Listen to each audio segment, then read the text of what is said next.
Hello children, welcome back to your channel study with Poonam ma'am. तो आज हम पढ़ेंगे हिस्ट्री में chapter 8 Ashoka the emperor who gave up war. Means Ashoka एक ऐसा सम्राट, एक ऐसा अनोखा सम्राट जिसने युद्ध का त्याग कर दिया। यानी राजा का काम क्या होता है? युद्ध लड़ना, लेकिन उसने युद्ध त्याग दिया, युद्ध नहीं लड़ना चाहता था। इसकी स्टोरी है, इसके बारे में हम पढ़ेंगे इस चैप्टर में कि अशोका कौन थे, कैसे उनका राज्य था, ये सारी चीजें। उसके पहले हम देख लेते हैं इंट्रोडक्शन में रोशंस रुपीज, यानी रोशन के रुपए। देखते हैं ऐसे क्या रुपए थे भाई, उसके कुछ अलग रुपए थे क्या? नहीं। रोशन जो थी, उसके ग्रैंडफादर ने उसके बर्थडे पर एक कड़कड़ाता नोट दिया और उसने उन्हें अपने हाथों में दबा लिया। अब दबा के रख लिया। उसने एक नया सीडी खरीदने का बहुत मन था, तो इसीलिए वो क्या चाहती थी कि इससे वो सीडी खरीदेगी। लेकिन अब इस नए कड़कड़ाते नोट को देखकर, छूकर, वो उसको चाहती थी कि इसको मैं अपने पास ही रख लूं। कितना अच्छा है, मतलब देखने में बड़ा सुंदर लगता है। नया नोट कितना अच्छा लगता है ना, सबको ही अच्छा लगता है। तभी जब वो ये सब महसूस कर रही थी, उसको छू रही थी, तभी उसने क्या देखा कि सभी नोटों में दाईं तरफ, दाईं means right side, right side पर तो क्या बना है? गांधी जी का बहुत ही मुस्कुराता चेहरा बना है, और बाईं यानी उल्टी तरफ छोटे छोटे शेर के चित्र बने हुए हैं। ठीक है, राइट साइड, तो right hand side Gandhi ji का फेस और लेफ्ट हैंड साइड वो लाइंस। और ये सारी चीजें देखकर उसने सोचा आखिर ये शेर क्यों बने हुए हैं। तो इसकी स्टोरी हम पढ़ेंगे इस चैप्टर में। देखिए, द लायन कैपिटल ये बना हुआ है ना, यही हमारे रुपयों में भी बना हुआ होता है। A very big kingdom an empire, यानी बहुत बड़ा राज्य, उसको हम कहते हैं साम्राज्य, उसको कहते हैं हम एम्पायर। तो हम जिन शेरों की, जिन लाइंस की जो पिक्चर है हम नोट्स में देखते हैं, हम कॉइन्स में देखते हैं, उनका एक बहुत लंबा इतिहास है। उन्हें पत्थरों को काटकर बनाया गया और फिर उन्हें सारनाथ में एक विशाल स्तंभ पर स्थापित किया गया था। मतलब स्टोन का पिलर बनाकर उसमें स्थापित किया गया है। और इतिहास के महानतम राजा, ग्रेटेस्ट रूलर है ना, इतिहास का ग्रेटेस्ट रूलर, ग्रेटेस्ट राजाओं में से एक अशोक के निर्देश पर इनके जैसे कई स्तंभों और पत्थरों पर अभिलेख उत्कीर्ण किए गए थे, लिखे गए थे। ठीक है, इसके पहले कि हम ये जाने कि इन अभिलेखों में क्या लिखा है, हम ये जानने की कोशिश करेंगे, पहले ये समझने की कोशिश करेंगे कि उनके राज्य को साम्राज्य क्यों कहा जाता है ना।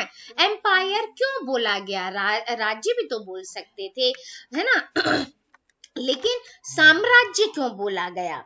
तो अशोक जिस साम्राज्य पर, है ना, जिस एम्पायर पर वो शासन करते थे, वो रूल करते थे, उसकी स्थापना किसने की थी? उसकी स्थापना की थी उनके दादाजी, उनके ग्रैंडफादर चंद्रगुप्त मौर्य। और आपने टीवी पे तो ये सीरियल देखा ही होगा, चंद्रगुप्त मौर्य, है ना, याद आ गया?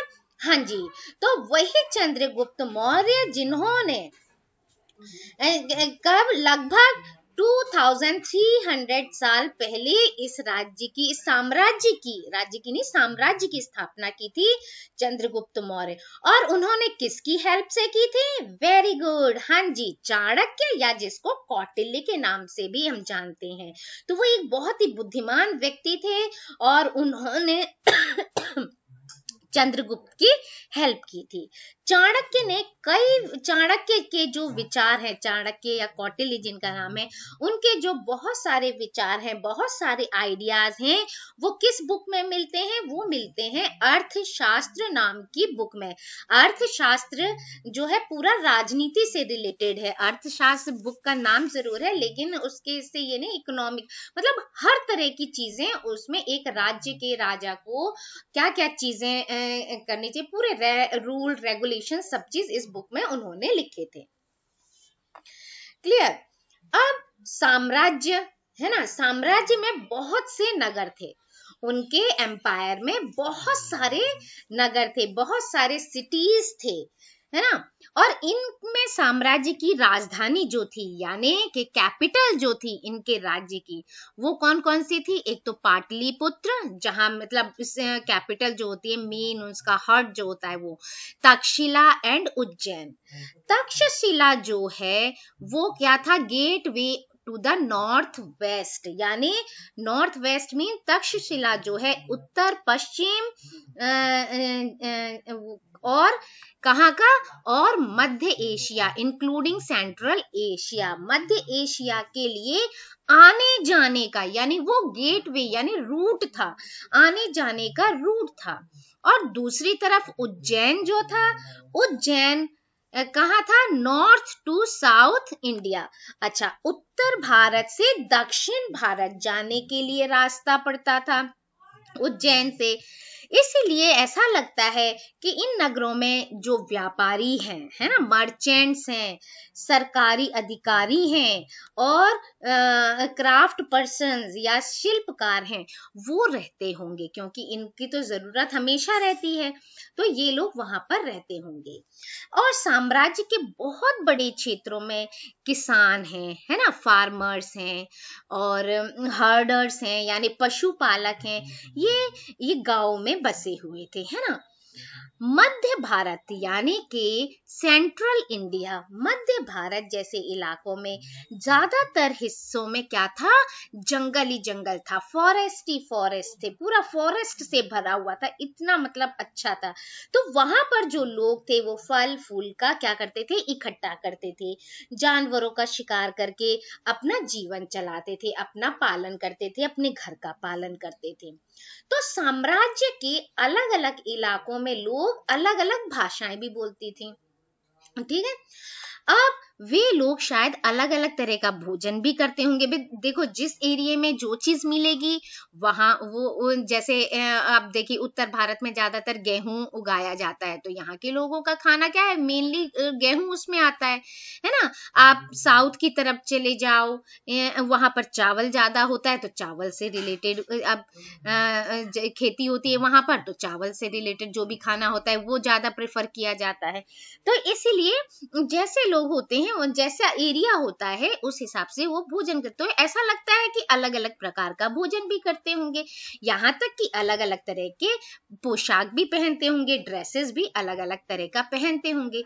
अब देखिए ये मैप आपने देखा है, मैप में देखिए ये रहा तक्षशिला, है ना, ये black dot, dark black dot है उज्जैन, तक्षशिला ये हो गया, उज्जैन ये हो गया, पाटलिपुत्र ये हो गया, ठीक है। ये मेन उनके क्या थे? राजधानी, कैपिटल्स थे, है ना।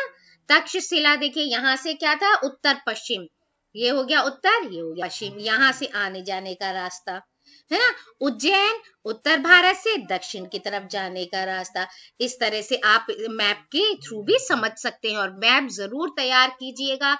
बहुत सारे इंपॉर्टेंट जगह हैं, तक्षशिला आपको देखने को मिलेगा कहाँ है, उज्जैन कहाँ है ना, पाटलिपुत्र कहाँ है, सारनाथ कहाँ है, लुम्बिनी, मतलब मेन जो है आप इनको जरूर याद कीजिएगा, कलिंगा, है ना। ये सारी चीजें आपके लिए इंपॉर्टेंट है, तो ये मैप में जरूर देखिएगा। अच्छा, अब है आपका how are empires different from kingdoms, ठीक है। मतलब कैसे राज्य और साम्राज्य ये कैसे डिफरेंट है ना, राज्य साम्राज्य से कैसे अलग है। तो एम्परर्स जो होते थे, साम्राज्य राज्यों से बड़े होते हैं, ठीक है। साम्राज्य क्या है? राज्यों से बड़े हैं, इसीलिए साम्राज्य है, राज्य से बड़े साम्राज्य। और इनकी रक्षा के लिए बड़ी बड़ी सेनाओं की जरूरत पड़ेगी। ठीक है, जब एरिया बड़ा है तो सेना भी बड़ी होगी, लोग भी ज्यादा होंगे, सब कुछ होगा ना, तो बड़ी बड़ी सेनाओं की जरूरत है। इसीलिए जो सम्राट होते थे, जो एम्परर्स होते थे, है ना, अपने किंगडम को बचाने के लिए, अपने किंगडम की रक्षा के लिए, सुरक्षा के लिए उन लोगों को ज्यादा से ज्यादा संसाधनों की भी जरूरत होती थी, आर्मीज की भी जरूरत होती थी। तो इसलिए जो ये राजा होते थे, जो ये सम्राट होते थे, जिनको सम्राट कहते हैं, क्योंकि भाई राजा तो राज्य का हो गया, उससे भी बड़ा साम्राज्य, तो उसके क्या हो गए, सम्राट हो गए। तो उन सम्राटों को राजाओं की तुलना में ज्यादा संसाधनों की जरूरत पड़ती थी, बड़ी आर्मी की जरूरत पड़ती थी, बड़े रिसोर्सेस की जरूरत पड़ती थी। ठीक है, इसी कारण उन्हें बहुत बड़ी संख्या में क्या करना पड़ता था, टैक्स, बहुत बड़ी संख्या में टैक्स भी इकट्ठा करना पड़ता था। और टैक्स इकट्ठा करने वाले अधिकारियों को वो रखते थे। ठीक है भाई, सभी काम के लिए अकेला राजा तो नहीं कर सकता है ना, कुछ राजा तो बस ये कि ऑर्डर पास कर सकता है, हाँ ये चीज अच्छी है हमारी जनता के लिए, ये चीज अच्छी है, फिर काम तो सबको मिलके करना होता है। तो इसीलिए उनको इन अधिकारियों की भी जरूरत पड़ती थी। ठीक है, ओके, इस वीडियो में इतना ही, आगे पढ़ेंगे rolling the empire. So thank you, like share and subscribe my channel.